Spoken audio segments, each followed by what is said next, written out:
dan wa ya aikin da ka je din gashi har ya zo mun wuya. Dan wa ya aka naji haka murya ka wani iri ka ce yan tsaganci suna tsoron ka dan har suka ganka sai sun yi acawi a wando.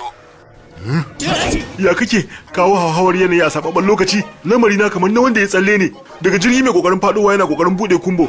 Ajiye waya. Alo siriki matsalar sadarwa ce. Me ma ka ce sunanka? Sunana Gaska. Amma gaskiya ai an san ka da taimako. Me yasa da ka kira Kano kai aikin Allah kake? Wannan aikin buratai ne ba namu. Kai dan uwa cikula ta haitse.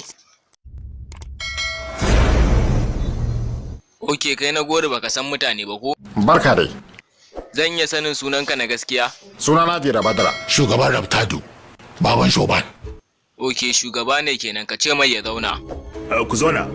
Yawa tawo. Kai kuma me yasa kake gaggawa a auren yakka? Babu wani batu na gaggawa. Me dalilin ka na faɗar wannan magana? Auren ya ta ra'ayina ne. Haƙina ne a matsayina na uba. Yadda kake da haƙi, akwai nauyin saukewa ma. To sabida me kace akwai nauyin saukewa? Ma'ana za ta yi farin ciki idan har ka aura mata wanda take so. Kai ga gan da nufi kai kisan kan nan? Da nufi na yi shi.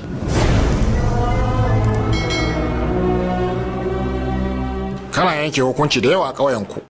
Me ma ka ce sunanka? Sunana Gaska. Amma gaskiya ai an san ka da taimako. Me yasa da ka kira Kano kai aikin Allah kake? Wannan aikin buratai ne ba namu.